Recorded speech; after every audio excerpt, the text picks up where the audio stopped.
Nah ini Bapak Ibu yang saya hormati sekaligus, tadi Pak Sumardiansyah sudah menyampaikan bahwa dasar untuk seleksi ASN P3K tahun ini adalah Permenpan RB 20 tahun 2022.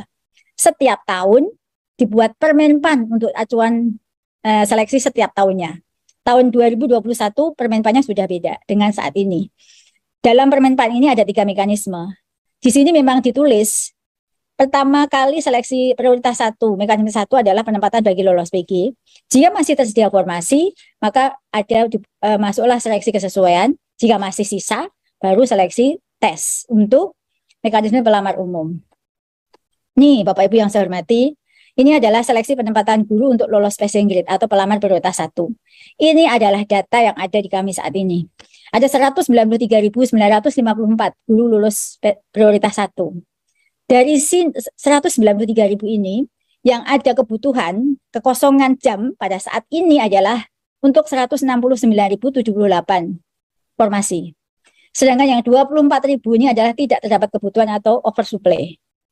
Nah, dari 169.000 ini, yang sekarang sudah mendapatkan notifikasi formasi, mendapatkan formasi adalah 127.186.000. Yang 41.892 ini dia sebenarnya ada kebutuhan, namun daerah tidak membuka. Berdasarkan perhitungan kami, dia adalah bagian dari 169.000 ini. Tapi daerah tidak membuka. Di lampiran ini, paparan ini ada daerah-daerah yang tidak membuka. Nah, ini diperlukan koordinasi dengan Pemda. Tentu penutupannya adalah besok tanggal 13. Untuk menginjek formasi, jadi ini ada pertanyaan juga dari anggota Komisi 10. Apakah bisa diundur pembukaannya agar daerah-daerah bisa menambahkan formasi? Keputusan untuk mengundur dan membuka adalah bukan di Kemendikbudristek. Kita hanya bisa memohon dengan mengajukan jadwal sesuai dengan kesiapan. Tapi keputusan untuk mengundur, apakah bisa diundur dari tanggal 13 supaya Pemda yang sekarang belum mengajukan formasi bisa mengajukan formasi, itu bukan kewenangan Kemendikbudristek. Tapi berdasarkan informasi yang saya terima, untuk menginjek formasi baru, contohnya Brebes itu kemarin sempat ditarik, kemudian bupatinya sangat luar biasa, dia berjuang, nangis-nangis di Menpan, akhirnya diteleponlah menterinya dan dibuka kembali. Nah, sampai saat ini pun dalam proses untuk injek lagi data guru-guru tersebut. Jadi butuh waktu untuk memasukkan lagi, dia mengidentifikasi formasinya itu untuk P1, P2, atau P3 butuh waktu. Ya, ini rapat kampanye sana rasanya tidak mungkin karena sisa waktu kita tidak cukup banyak hingga akhir tahun ini. Nah, sekarang yang 24.876 ini sebenarnya tidak terdapat kebutuhan untuk mata pelajaran ini. Namun jika ada tawaran, Anda bisa turun prioritas untuk menggunakan JF lain. Misalnya dulu waktu itu guru SD melamar guru IPA SMP, sekarang dia kan sebagai guru IPA SMP nih PG-nya.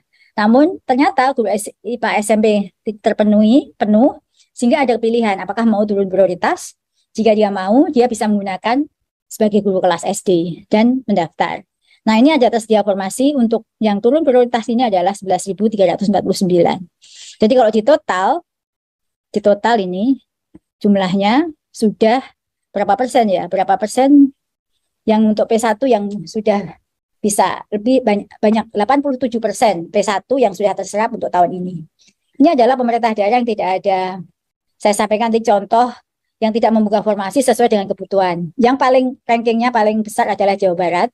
Pelamar P1 ada 10.397. Dia hanya membuka formasi sebesar 3.800. Sebenarnya di daerah itu ada kebutuhan 3.800 lagi.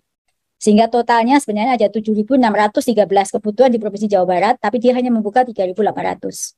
Dan di Jawa Barat ada 2.784 memang yang oversupply.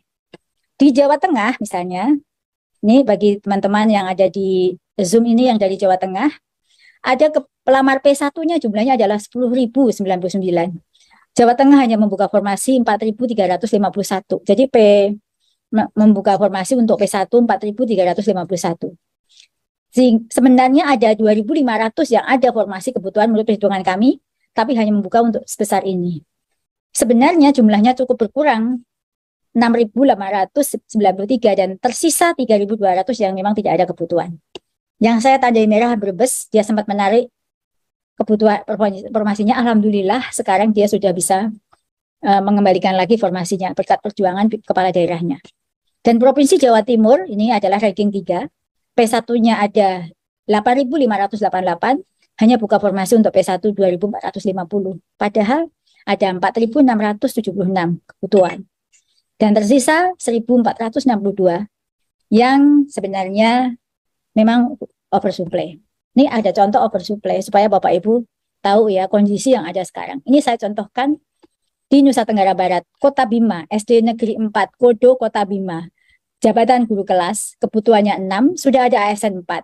Seharusnya kan cuma 2, tapi ada non ASN 21. Sehingga kelebihannya ada 19. Nusa Tenggara, kemudian nih yang lain, Aceh Baradaya, guru bahasa Inggris, kebutuhan 2, ASN-nya ada 1, harusnya kan cuma 1, ada guru di sekolah itu, di SMP Negeri 1, Jempa, itu 8, sehingga ada 7 oversupply. Begitu juga banyak ya, ini 15, ini contoh. Ini adalah data di kami, sehingga kami bisa mempunyai data berapa guru oversupply. Ini contoh pelamar. Jika Bapak Ibu mendapatkan notifikasi, jangan segan untuk mencoba, karena ini mencoba pun jika tidak ada akan diberitahu, jika ada Bapak Ibu nanti akan menjadi peserta P2. Kalau yang swasta menjadi P umum, gitu ya. Pelamar P1 yang belum mendapat penempatan, contoh tadi sudah saya beri contoh ya, Bapak Ibu semuanya.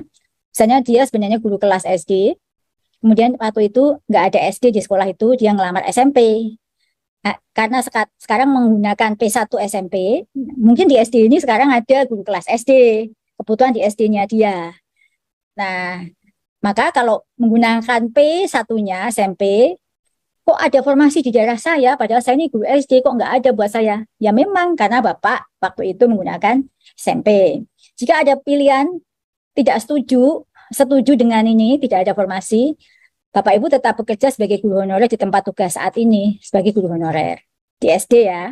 Tapi jika ada pilihan turun prioritas, di situ ada ternyata kebutuhan guru kelas SD, maka Bapak Ibu bisa memilih, nanti akan melihat arahnya kemana. Dan jika lulus, maka kembali ke sekolahnya sebagai guru kelas SD. Jadi jangan khawatir dan jangan ngomong, ngapain saya udah P1 kok, saya nggak mau, ini ada nih. Pokoknya apapun saya nggak mau. Turun prioritas. Ibu sekolahnya apa? Saya guru bahasa Inggris. Di mana? Di SD. Saat ini Bapak Ibu sedang berusaha agar bahasa Inggris linear untuk guru SD, tapi tahun depan kami akan memperbaiki linearitas sesuai dengan kurikulum yang saat ini berlaku, yang lebih longgar. Nah, kalau Bapak Ibu tadi tidak mau turun prioritas sebagai guru, tetap bertahan dengan bahasa Inggris, mungkin saat itu dia ngelamar sebagai guru SMP bahasa Inggris, sehingga nggak mungkin lagi dia bisa mendapatkan formasi. Ya udah, kalau nggak mau tetap di P1-nya ya berarti tetap sebagai guru di PG-nya dia sebagai guru SMP.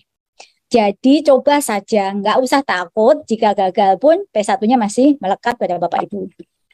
Ini contoh yang sudah mendapatkan notifikasi P1 seperti ini. Bapak Ibu, Anda mendapatkan penempatan, lokasi penempatan Anda akan ditetapkan saat pengumuman. Nggak mungkin dong P1 belum selesai proses langsung diumumkan tempatnya.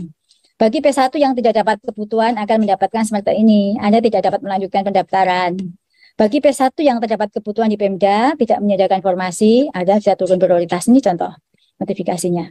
Nah, Bapak Ibu, bagi teman-teman guru swasta, mohon maaf, ini Permen PAN RB mengatur demikian. Prioritas penempatan, misalnya sama-sama ada formasi di satu sekolah itu, yang pertama adalah THK 2, jika masih ada formasi honorer negeri, jika masih ada formasi lulusan PPG, jika masih ada formasi baru honorer swasta. Jika sama-sama honorer sekolah negeri di kelompok ini, ternyata ada 3, yang dilihat adalah nilai kompetensi teknisnya dulu, mansosnya dulu, wawancara, terakhir dari usia. Ini ya Bapak Ibu. Nah ini yang kedua, observasi kira-kira seperti ini. Alhamdulillah kita sudah mendapatkan berbagai negosiasi yang kita lakukan.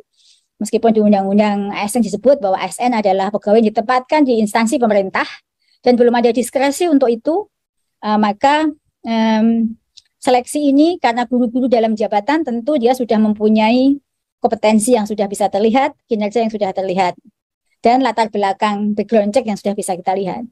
Inilah maka menggunakan mekanisme penilaian kesesuaian. Yang menilai adalah kepala sekolah, guru senior, pengawas sekolah, kira-kira seperti itu. Dan yang ketiga adalah tes. Nah, lini masanya seperti ini Bapak Ibu. Ini November sampai Desember adalah pengangkatan guru lulus PG yang sesuai, kemudian pelaksanaan penilaian kesesuaian, dan pelaksanaan seleksi tes. Jadwal sudah diatur oleh Kemenpan RB dengan seperti itu.